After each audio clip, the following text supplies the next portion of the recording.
honesty about what that belief could be, and truly get to the core understanding of what the fear-based belief is telling you as a story, to allow yourself to really see the details in that story and recognize that they are generally nonsensical when you get to the heart of the matter. That is how you can dissolve any reason to keep perpetuating the idea of guilt and allow yourself to let that go. So as an example, survivor guilt, is there a way to transmute that? Or is that happening at such a deep level? And it seems a little different than normal guilt. It is not. It is not different because it still is the result of harboring a negative belief that you could have done something, and in some senses it robs other individuals who may have passed on of their choices. So to be guilty about the fact that you are still alive while someone else may have died is, again, nonsensical, because you are not allowing yourself or allowing them to have made their choices from a higher level. You're not trusting the timing of what's going on. Now, this doesn't mean that the idea of what causes the death cannot be mitigated, cannot be changed in the future for other people. But the idea of whatever it is that does happen, even if it results in someone else's death, must simply be recognized as the result of belief systems or themes or choices that they have made, even unconsciously. And to be guilty about being someone who remains alive, in some sense, dishonors the choices that they made, instead of utilizing those to make differences in your own life and in your own understanding about your connection to those who have passed on into spirit. So survivor guilt, again, is simply a residual recognition of the fact that you've been holding on to fear-based beliefs and negative beliefs about your own worthiness to be alive, about the choices you are making. And it can be used in a positive way to correct anything that might have been a misunderstanding, a misinterpretation, or a miscalculation in your own life. But the idea of holding on to the guilt does not allow you to move forward, nor does it allow you to develop a recognizable relationship with those who have passed on in a way that can serve you and in a way that honors them for their choices. You talk sometimes about how there are consequences to our choices and actions. Yeah. How can we hear the word consequences so that we don't perceive it in a negative or punitive way? Sometimes I fear consequences catching up with me from past mistakes, even though I've already healed, learned from them, and brought myself back into alignment. How can I release that fear and work with this teaching in a more positive way? There's an oxymoron in the question you have asked, because if you have actually healed yourself and brought yourself back into alignment, there would not be the definition of consequences in a punitive manner. So when you say that you are still experiencing a punitive definition of a simple neutral consequence of an action taken, then you're not in alignment. You have not brought yourself back into alignment. There is still a fear-based belief at the heart of your experience. But look at it this way. A consequence is simply the neutral result of an action taken. Let us say, for example, you simply drop a ceramic cup. The consequence of dropping it may be that it actually shatters on the floor. Is the shattering on the floor a punishment? No. It is just the neutral consequences of having dropped the cup in a gravitational field. The fact that you would say, oh, I am being punished now because the cup shattered, is simply the result of a nonsensical negative belief system. So by recognizing the nonsense in the idea of defining something that is simply the neutral result of an action taken, but keeping upon it the idea of self-judgment, then you can more easily separate the concept of punitive definitions from a neutral consequence. Can you tell us the best way to follow the higher mind? How can we trust and understand its messages? And is it possible to follow the messages of the higher mind without first working with the shadows of the subconscious mind? Again, this is a slight misunderstanding of the formula that we have shared with all of you. Following your passion is what allows you to determine what to let go of so that you can more readily follow the higher mind's guidance, which comes to you through passion. Remember, the toolkit that is contained when you act on your passion contains the reflective mirror that brings to your attention the idea of any belief within you that is out of alignment with your true vibration. So by acting on your passion and allowing the ideas to come up that may be out of alignment and working with it to let it go, you actually give yourself more ability to have more discernment and deal with these ideas of negative belief systems more easily in the future. So it is the very act of following your passion that brings these things to your attention, because bringing these things to your attention is part of your passion. Okay, thank you. Yes. Does listening to subliminal messages or a recording of affirmations while you sleep in order to tap into your subconscious mind have any benefit to us in creating the experiences we prefer? Can it expedite us raising our vibration to match the experiences we prefer to have, as having good health or abundance or money? Or is it just another permission slip that will work for some and not for others? Does the subconscious mind need a permission slip? Yes, it is a permission slip, because everything in physical reality is a permission slip. Will it work for some and not for others? Yes. Is it effective for some? Yes, because it is a permission slip that they've gravitated to, been attracted to, and it is the attraction that usually indicates it will work for the person who is attracted to use that particular permission slip.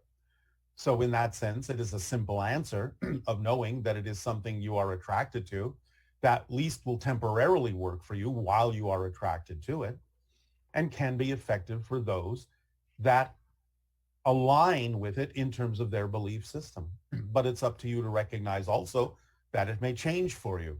So go with the flow. Whatever it is you're attracted to as a permission slip, by all means use it for the length of time you are attracted to it. When you're no longer attracted to use it, you'll find that something else will work for you. That's part of your evolutionary growth.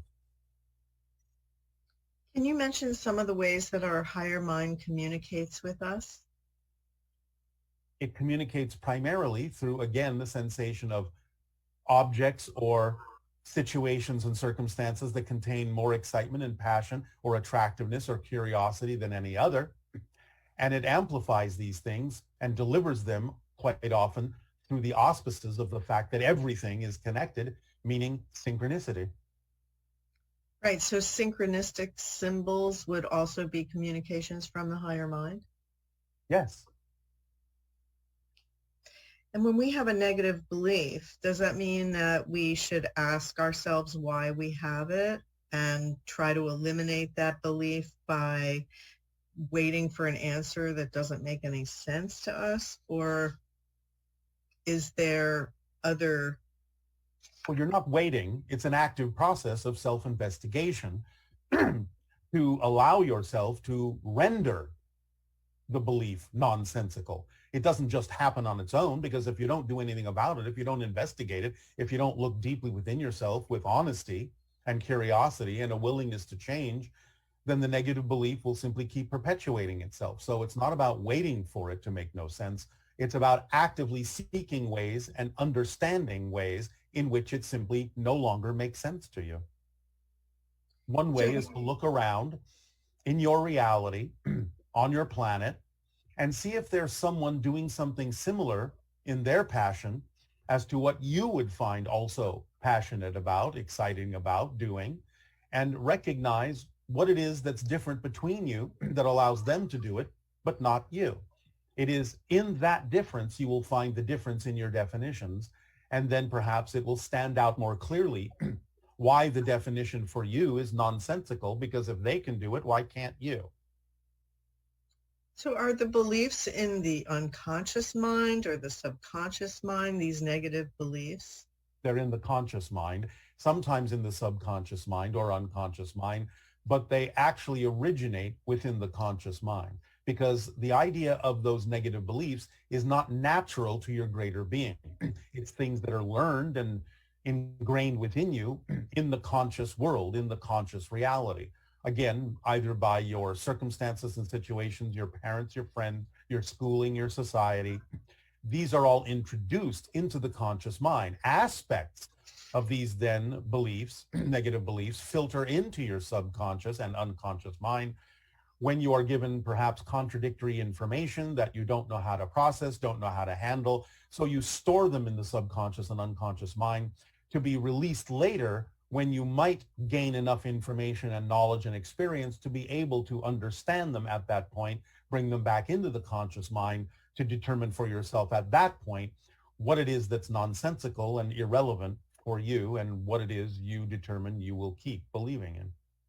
So again, the subconscious and unconscious mind are used as different types of reservoirs to hold on to things you can't immediately process.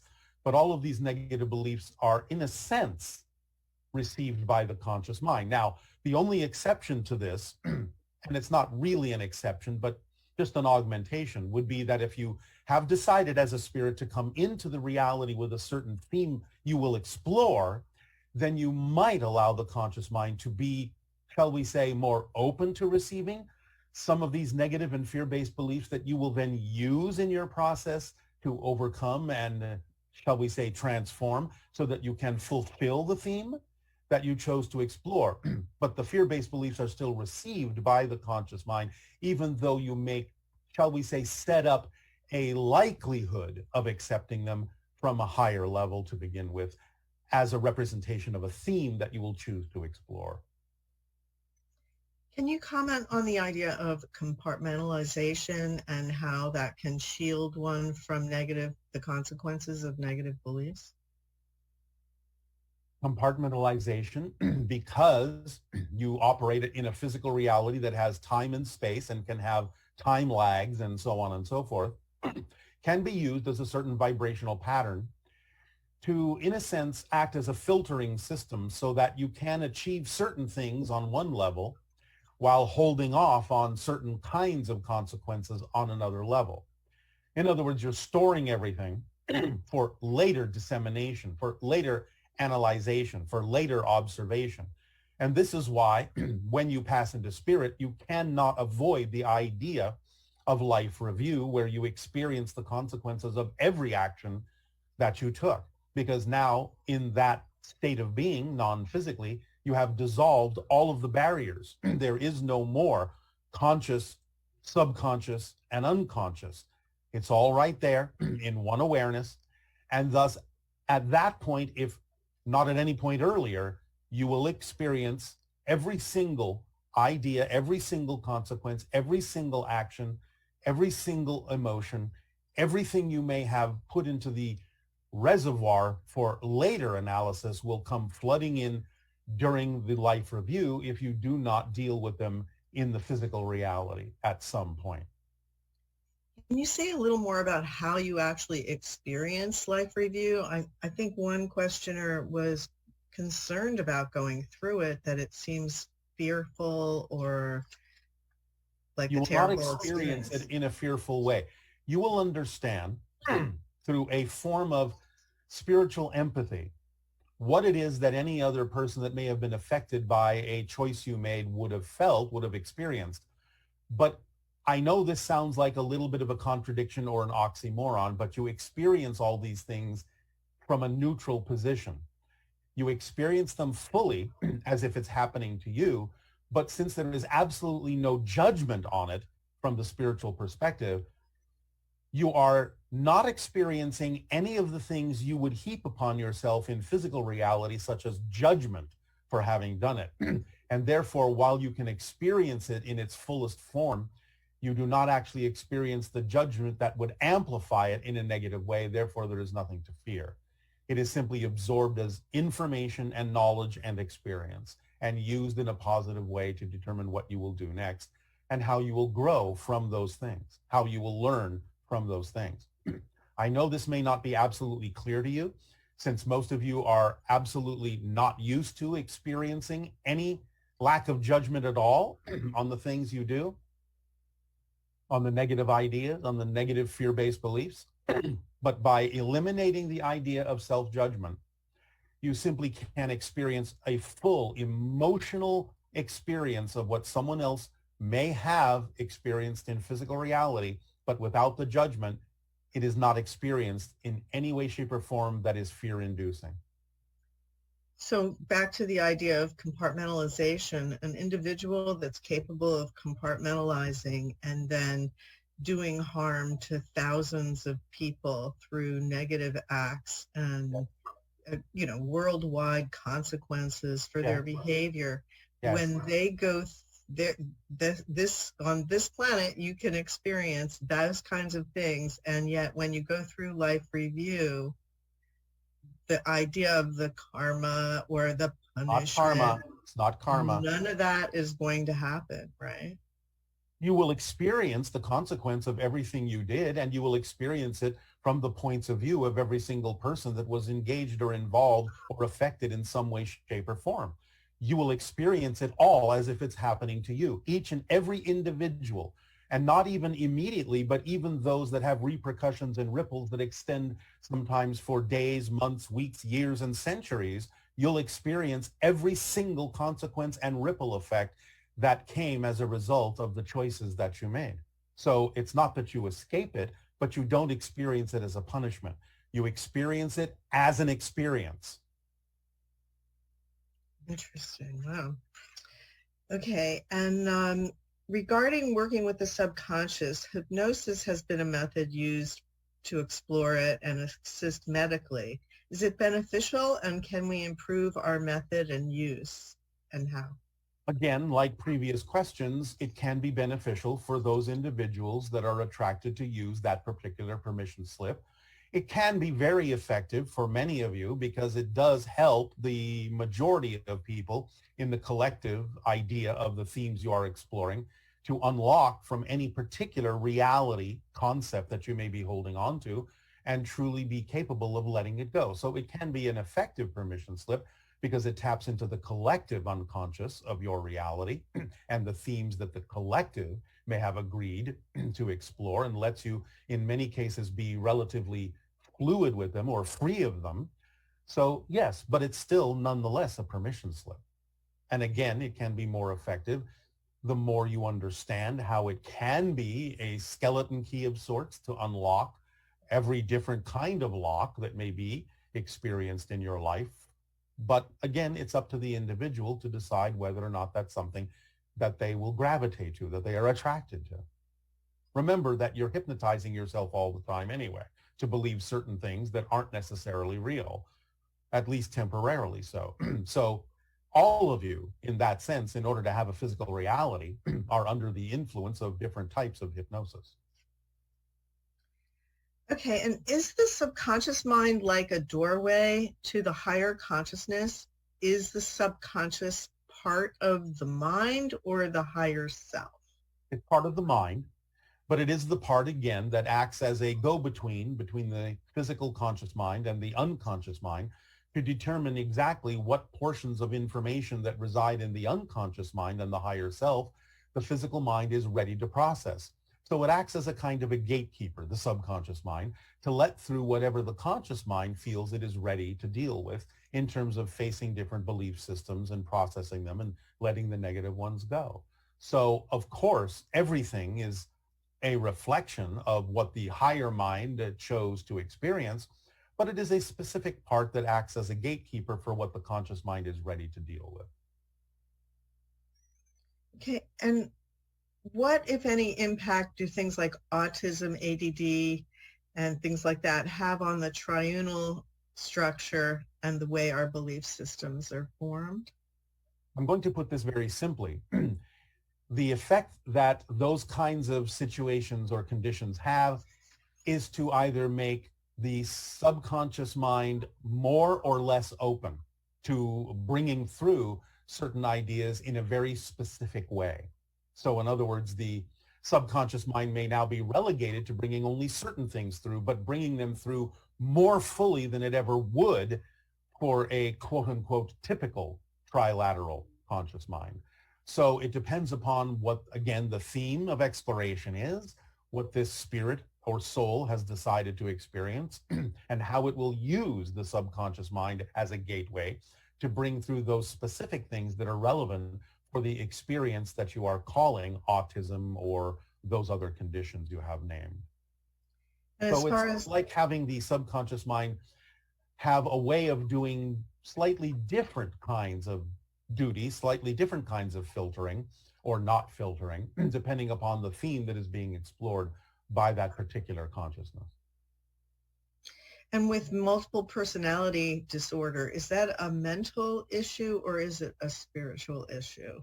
Well, it can be both, because again, remember, as above, so below. So there can be affectations in the mental consciousness that will allow for that particular being to experience those things that may originate in a other dimensional or spiritual nature.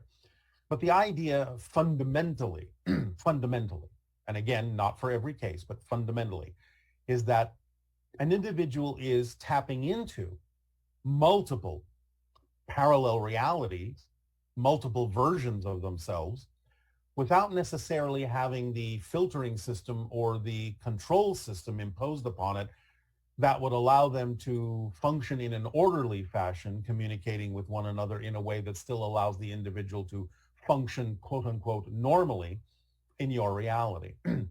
So it's a type of tapping into multiple dimensions, multiple parallel realities without the ability to focus in any one particular one in an effective way, but again, can be done for a variety of reasons that may be personal to that particular consciousness experiencing that.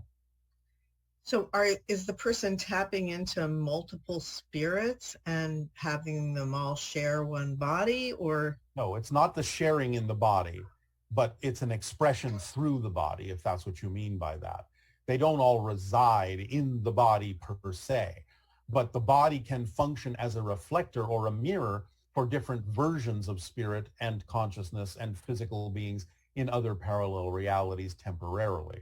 So again, sort of like your telephone analogy, you can have different friends speak to you through the same phone, but it's not like they're inhabiting the phone. It's like the idea is that the phone and your body is a device that can, based on its frequency, allow different voices and different experiences to come through temporarily. So is creativity from the higher mind, the subconscious mind, or the unconscious mind? It is mostly from the higher mind, although there can be versions of it that filter into the unconscious and subconscious and even the conscious mind in the form of inspiration. But as we said, the idea is that the higher mind is the conceiver. The brain is the receiver, and the physical conscious mind is the perceiver.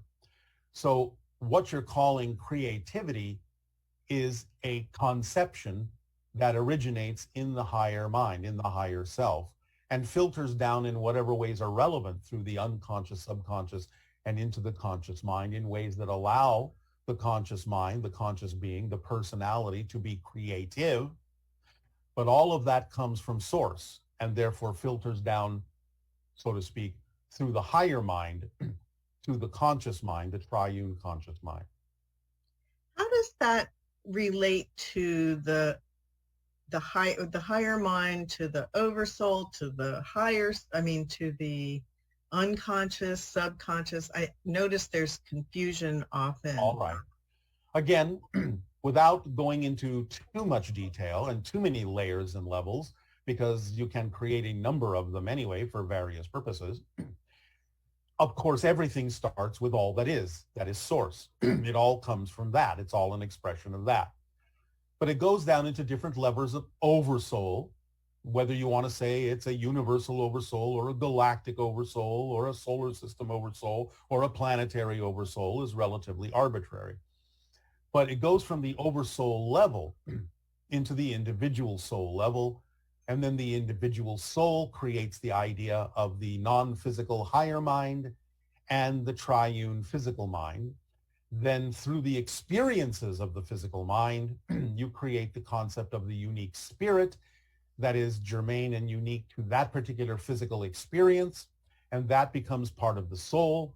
But the idea, again, is that it usually goes from oversoul to higher mind, to unconscious to subconscious to conscious mind, that then through its experience creates a representative spirit that is a unique representation of the experience of that particular personality that then resides in the soul and the oversoul and all that is from that point forward, speaking linearly. Awesome. um, Mind filtering UFOs. Are there does the unconscious and subconscious minds that are responsible for filtering out things filter out UFOs, fairies, elementals, other beings from the conscious mind and limit what it can receive? And if so, is it being due to negative beliefs or is it for other reasons? Both. It can be for fear-based beliefs that it's doing that filtering. It can be something that the conscious mind believes it's not ready for. That would cause upset and imbalance within it to perceive those things because of its theme of exploration. And it can also simply be that the being is not ready in timing for the idea, and it simply can be outside the theme of exploration. But again, there are limitations there that are dissolving. You are becoming more aware that these beings exist, that these forms of consciousness exist, that there are ET beings, that there are extra dimensional beings, that there are elemental beings, there are different aspects of consciousness that are connected to your planet in a variety of levels. And therefore, it's really simply a matter of when it's the appropriate timing for you to allow and open up and dissolve the barriers between the conscious, subconscious, and unconscious minds to the degree where they can perceive more in the conscious mind of what is all around it all the time. The unconscious mind is always aware of these things, just as the higher mind is. But again, it's a reservoir that holds these things back because the subconscious mind determines from the belief system of the conscious mind what the conscious mind is ready to perceive and experience and interact with based on the theme of exploration and the belief systems that exist at that moment. Okay, thank you. Yes.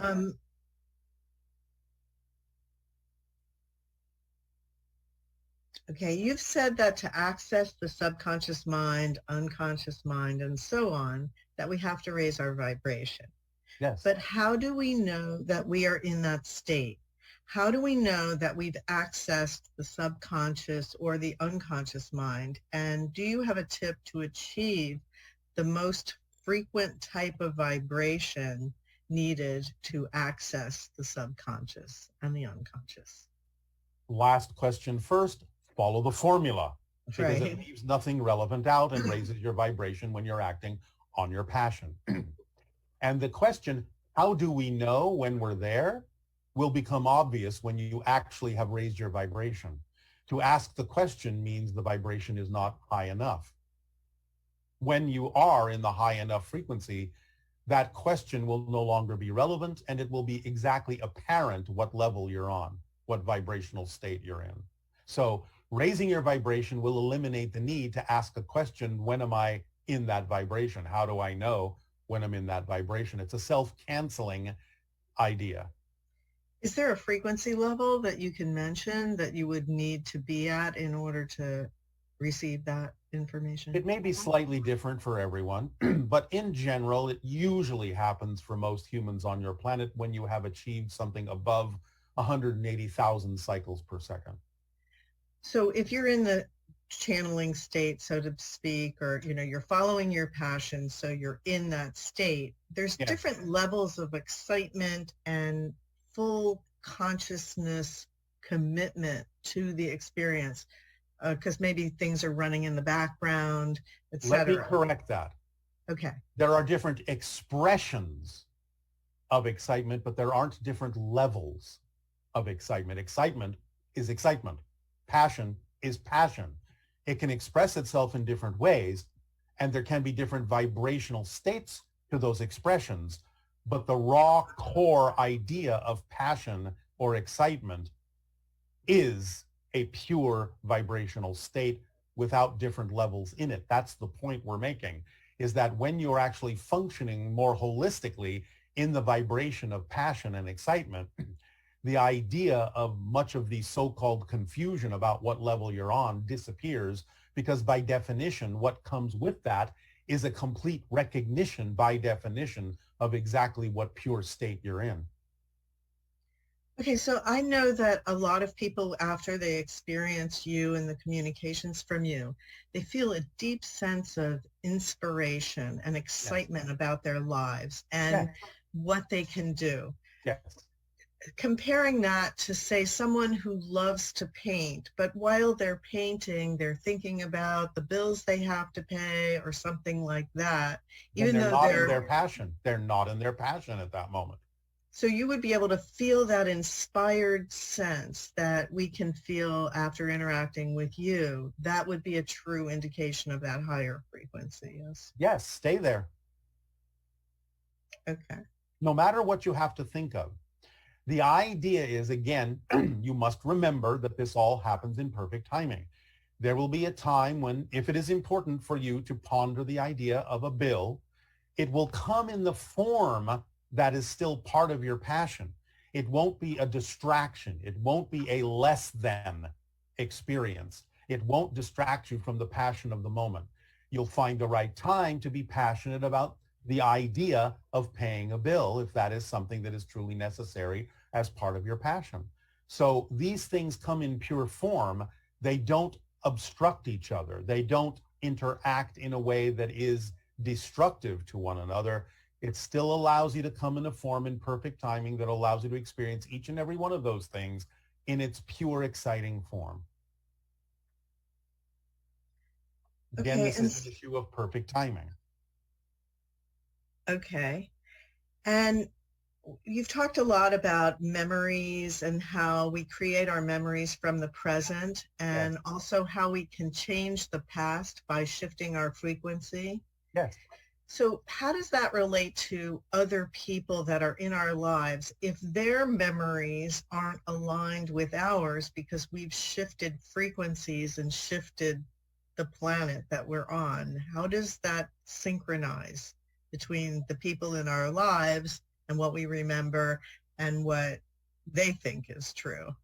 Well, again, as we have said, for a while, you are agreeing to play the game of continuing to be aware of people that have made different choices and are experiencing different things. You're allowing that to be part of your game for a while. Eventually you won't.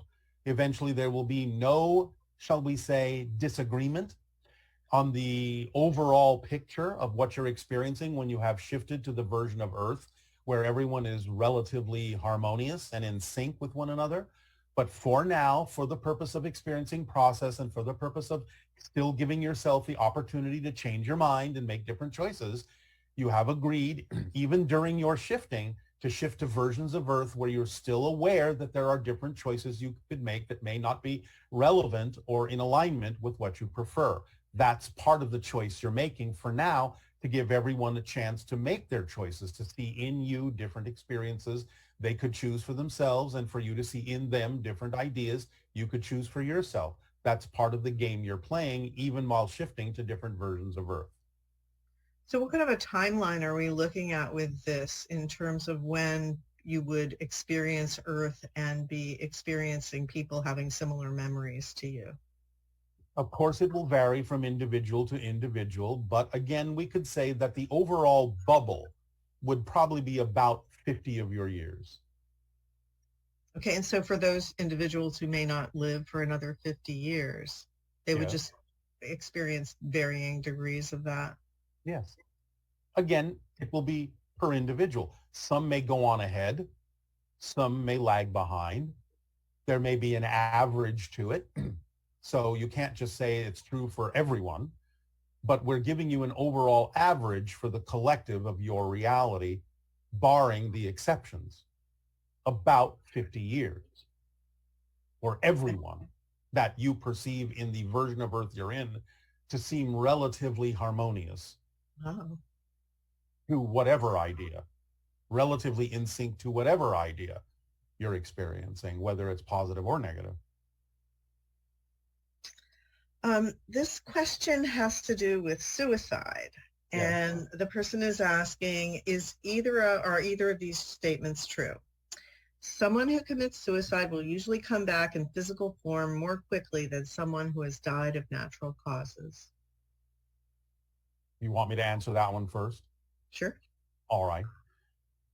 Generally, that seems to appear to be the case, but only because when a person arrives in spirit, they may realize very rapidly that that wasn't necessarily the choice they initially would have made, and they wish to finish the theme that they chose to explore. So they will look for an opportunity to do so in physical reality. Now, that's not necessarily true for everyone. Some may continue their theme of exploration much later, or in a different dimension, or even as a non-physical being. But in general, when you make a choice to experience a certain thing from the spirit level to begin with, linearly speaking, you usually want to stick to it and finish the job. So many times people that commit suicide will suddenly awaken to the fact that they did make a choice initially that was very important to them, and they will usually look for an opportunity to go back into the situation, at least something similar, so they can finish the theme they chose to explore relatively quickly, linearly speaking. So on average, in general, yes, there's validity to that, but it's not absolutely true for everyone. Okay. And also, is this statement true? A being could get stuck in a dimension if they commit suicide. No. They may think they're stuck.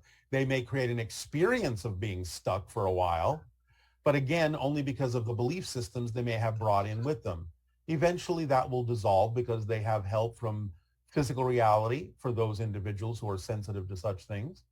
And they have help from their spirit guides in non-physical reality as well. So they can have the experience of being stuck, but they're never actually stuck. That's just an illusion. Okay. And also the idea that if someone is terminally ill and they are in great suffering and they choose to have assisted, suicide, I suppose, Yes. does that come with the same idea of what you were saying in the first No, question? no, not necessarily. Again, as always, you can't make a general concept true for everyone. It depends on the reasons they're doing it. It depends on why they have attracted that situation to begin with. But in general, in the way you're asking the question, no. Okay, great. So there are, there's legitimate reasons for quote Yes. unquote suicide. Well, again, And then remember, all death is suicide because mostly you have determined the window of your lifespan. basically the choice of how you exit is something having to do with opportunity, but it may also have to do with the other people that are involved in your life, Yes. etc. Again, you have to take it, as always, on a case-by-case, person-by-person basis to see why someone has chosen what they have chosen and why they're experiencing it in that way. But in answering the question generally, the answer is generally no. It's not the same as if you commit suicide through the idea of desperation or fear. You mentioned sometime that there are spirits that rematerialize into physical form on Earth. What is the longest time a spirit has remained physical on Earth after dying? And was this spirit human, animal, or plant? I'm not allowed to tell you about that at this particular point. Okay. All right. And you've said that cats communicate with elementals. Very often, yeah. When do cats learn to speak to elementals? Is it instinctive from birth? Are there telltale signs when the cat is doing that? And what is the conversation usually about? It is instinctive from birth. You can usually tell, though not always, when they focus on something that you say isn't there, that you can't see, but they seem very attentive in a particular direction. Now, that's not always the case. They might be looking at something you just can't see with your own eyes. That is still in physical reality because they have very sharp senses. But again, it can look similar. They can be engaged with something that you can't see, and you can tell they're engaged with something by their focus, their head motions and body language and so on and so forth. Very often, though not always the case, what it's about is something that either has to do with the cat and its relationship to you, or it has to do with things that the cat can experience when it's out of body and the cat's life in general or specific terms.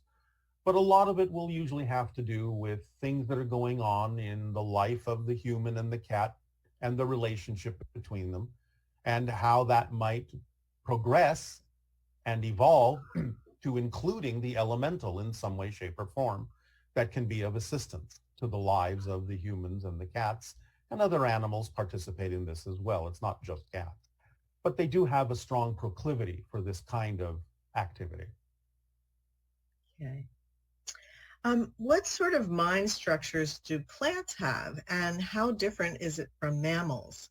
Do they ever dream, reflect, or use archetypes to communicate like humans do? Absolutely, they do, but we're not going to go into a deep explanation now, but they have a difference in the way that they experience those things. It's a different form of reflectivity. It's a different experience of an archetypal connection. But we will go into that at some other point in more detail. But yes, they have all those things, just different. Do you want to comment at all on this cryptid that is called Dogman? Not at this time. Okay, and from your point of view, what is the relationship between power animals and sacred plants, as in shamanism, and humans? Who are they, and how can we develop a stronger and healthier connection with them? Sacred animals are animals. Sacred plants are plants. Every plant has a sacred aspect. Every animal has a sacred aspect. Every human has a sacred aspect. It's more about the level from which the shaman is experiencing a relationship with those animals, those plants, or those other people. Because coming from a higher level, a shaman can see and perceive different levels of those beings, no matter what they are. So it's more about the idea of the sacred level that exists in all things being more perceivable to the shaman, because the shaman has evolved to the level where they're interacting not just with the typical physical representations, but with the higher dimensions and levels of spirit of those animals and plants and humans and other things as well. Okay. Thank you. Are there tones, pineal tones, that help with balancing our mind and also could have other effects with the pineal gland? Yes, and we will discuss this concept at another time as well, but the short answer is yes. Okay. Okay, so on to some ET galactic type questions that we have. Yeah. If someone passes to the other side of a black hole, what will they see? Depends on the black hole, because there can be black holes that are tunnels to other points in space-time. There can be black holes that are portals to other realities, other universes altogether. It depends on the type of black hole. So these sounds, I think they just recently came up with a recording of the sound of a black hole. Was that Well, accurate? the sound, in a sense, is a reconstruction of the idea of the perturbations that exist within the space-time field as you recognize it in your terms. So it's the fluctuations in the space-time field, the gravitational fields, the fields of consciousness that are being interpreted in your terms to create a sound as you understand sound. What you're basically hearing is a representation of fluctuations in space-time. And what would happen if a person went to the end of the universe and left it? What would they see? I know it's going to be vary, but... Again, you're assuming, first of all, there is an end, right, in the classic sense, to the universe, but we understand the context of the question. It depends. Again, you might see another universe. You might not even know you've crossed from one to another. The end may be apparent and it may not be. It just depends. Again, this requires a deeper conversation, but the general answer is it depends. Okay. And are there any spacefaring ETs who are basically life-size animated plants? In a sense, yes. You would perceive them in that way. You would perceive them to be plant life, although they would be a little bit different than what you perceive on Earth as plant life. But yes, there are those extraterrestrial beings that do appear to possess more qualities you would attribute to the concept of plants. What about situations where someone has taken something that elevates their frequency, some sort of hallucinogenic or plant-based idea, and they experience things like communication with DNA and things like that? Yeah. Is that basically similar to the idea of interacting with a plant type consciousness that is an extraterrestrial? Well, yes, because it can be a reflection of dealing with the consciousness of a plant that is terrestrial and therefore may cross into the idea of communication with an extraterrestrial type plant as well. So they can deliver information from that microscopic level in a sense also. Possibly. Okay, and why do extraterrestrial crafts have light? Lights on them. Are they a device for attracting our attention and raising our awareness, or do they serve a purpose? Well, there are many levels to that. Many craft have lights in the same way that your cars have lights. Remember, it's dark out in space. Therefore, the lights help to identify what's there. But a lot of the so-called lights are not lights as you understand them. They're expressions of energy. So they can be representative of many different things that are not necessarily physical lights in the way you understand the technology. It may be the manipulation of energy that has a light as a side effect. Okay, and will there be people who immigrate to Essassani, and how would that work in the Interstellar Alliance? Eventually, there may be those that will come to live on different planets relatively permanently, yes. In the future, when you are a full-fledged member of the Interstellar Alliance, that is a common thing for individuals to do as long as the planet can support their form of life. Just like you would go to live in another country. There is nothing mysterious about this. At the present time, though, individuals who are experiencing Essassani would basically be doing it in dream time in that form. In their astral form, yes. Eventually, it can be physical. There are humans who have been taken to other planets physically. We're not going to go into detail about a lot of that right now. But there are humans who do reside on other planets. It's rare, but it has happened. And are there subterranean intelligences living alongside humans on this planet? There are some. That doesn't mean there's a hollow Earth in your dimension. But there are some subterranean beings that do exist on your planet simultaneously with you. There are not many. Mostly those that you would consider to be other civilizations, subterranean, are in other dimensions that just appear to be inside your planet. But there are a few physical beings that do live in subterranean enclaves on your planet that you are not necessarily aware of. Yes. How prevalent is it that there are ships in the oceans? Do you mean extraterrestrial craft? Yes. Oh, sorry. Yes, of course. It's relatively common because there are bases under the oceans, under the ocean floors, and are visited quite often by various extraterrestrial crafts, just as there are bases that are also underground on land and bases on your moon and Mars. Are there a number of bases on the, within the Hawaiian Islands? There are a couple. All right, a few. Can I ask about a specific location? If you wish. Doesn't mean I'll answer you. Okay. Kealakekua Bay? Nearby. there have been sightings there Nearby, nearby. nearby. Not in it, but nearby. Okay. Um, are the beings responsible for creating our species and our scientific level of intelligence also responsible for the nuclear weapons that this intelligence has produced? If you're referring to the idea of the Anunnaki, they did have a science that was understood by some that did allow for the development of nuclear devices. They didn't provide them, though, if that's what you're asking. Okay.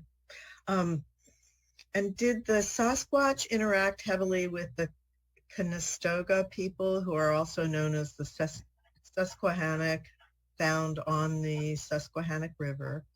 And if so, modern people believe this culture is extinct because of conflict in the 1700s. Did some of them travel with Sasquatch to other dimensions? Yes. And that's all we will say about that. Okay. And are ancient Egypt giants Anunnaki? Some of them certainly have a lot of Anunnaki blood.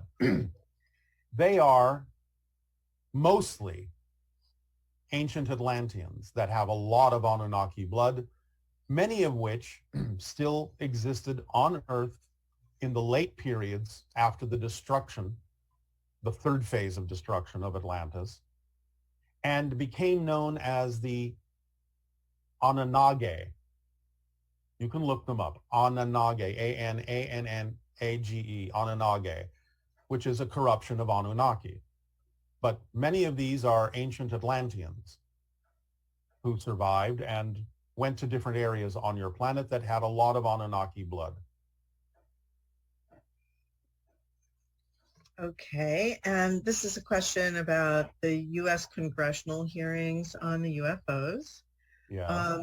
Well, first of all, does that foreshadow a change in the collective energy leading to the beginning of the open window of contact? It does, of course, even though not much information actually was offered in that meeting. The fact that it is recognized as a public meeting that professes to take the subject seriously is a step forward in the evolution of contact. Yes, of course.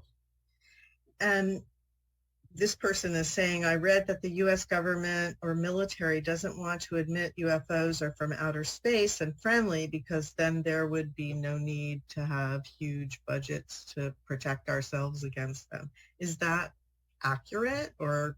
Yes. In general, yes. There are exceptions, but yes. And in the news this week, there was also a picture of a doorway on planet Mars. And is that picture true? No comment. Okay. All right. And there'll be a device in the future that will help access the unconscious mind and discover our negative beliefs. Can you tell us what kind of a device that would be? It will be an AI device. And is it connected with the internet? Because you've talked about how we would be able to talk with our higher minds through the internet. I guess it's sort of a representation of that idea. It's not the internet as you know it, but it will be something similar. Okay, and can you tell us something about advances in health and medicine, what they might look like that would help us continue to evolve and move towards greater and greater open contact? Eventually, it will all be based on the understanding of resonance and frequency of energy. So eventually will we be able to like regrow limbs or Yes. restore senses? Yes. All of those things? Yes. And will it be through the use of AI? Because right now we already see that happening where Partly, yes. It can be aided by AI, yes. But it has to do with frequency and resonance. Okay. And lastly, this one says the cultural belief that change is created through rage, rejection, and punishment seems to be gaining momentum, at least in our society and maybe even worldwide.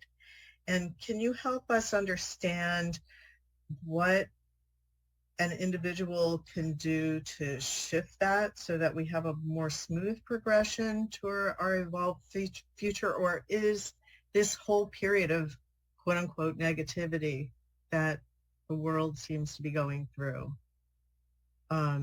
just part of our growth process to get us to Depends that on how you place? use it. As we have said, you're getting everything out on the table because it's the end of the cycle. You're shifting into a new cycle. You have to be able to see every possible choice and every possible opportunity to be a living example of better choices, of more positive choices, without necessarily needing anyone to choose them. But the idea is to be a living example of that. That's how you can help. But remember, again, you're never going to change the planet you're on. You're going to shift to another version of Earth that will be more and more reflective of the changes you make within yourself. But being a living example through the actions that you take that are more representative of a positive reality will allow those who are inclined to do so to also choose and match those frequencies in a more positive way. But again, the idea is unless you see all of the negativity, you won't know what choices necessarily there are to make or not make. So you're getting it all out on the table. So you give yourself the freedom to choose what you truly prefer and leave behind what you truly do not. And for those that are concerned about nuclear in the current situations that are happening, you've mentioned that full out nuclear war would not be allowed to happen on this planet because of the effect that it would have in other dimensions, etc. Yes. Correct? Yes, but limited nuclear strikes we cannot necessarily prevent. So if there's a limited nuclear strike that then turns into a full-out exchange, is that would, like if there was a limited nuclear strike and then someone retaliated in a limited way, would that qualify as being allowed to happen, or would it only be that it would be stopped at that point? We would gauge the ultimate effect of any reaction and determine whether or not it would reach the level where it would interfere with other dimensions. It will be allowed as long as it does not cross over into other realities that are not yours. As soon as it reaches the level where it would do so, it would be stopped. Okay. And just in keeping with the idea that there are things happening on our planet that are very challenging for all of us, or a lot of us. Yes. In terms of a positive way to look at the war and what is happening, what is our best method for doing that? Do not instruct you in that. You have made this too political, and we are not allowed into your politics that deeply. We would simply say, once again, look for those who exhibit the idea of courage, of strength, of positivity, of doing things in a way that can mitigate things without the idea of violence and force, but who also are willing to defend themselves. Allow yourself simply again to continue to be living examples and take the actions necessary to demonstrate to others that they do not have to operate out of fear, that they do not have to operate out of control and lack. It's up to you. It's your planet. We can only go so far in aiding and assisting you. You have to make the decisions that work for everyone in the most harmonious way and help those who live in fear to understand there is another way. We have to leave most of that up to you to use the tools we have shared with you in ways that can be of assistance and service to all. It's your planet. Thank you, Bashar. We really appreciate your perspective and all that you share with us. It is always our passion and our pleasure and our gratitude and appreciation for allowing these exchanges to occur. Depending upon what you do with this information will make all the difference in all the different versions of Earth that you choose to experience as you move forward on your evolutionary path. And in that light, we now invite you to participate in the meditation exercise.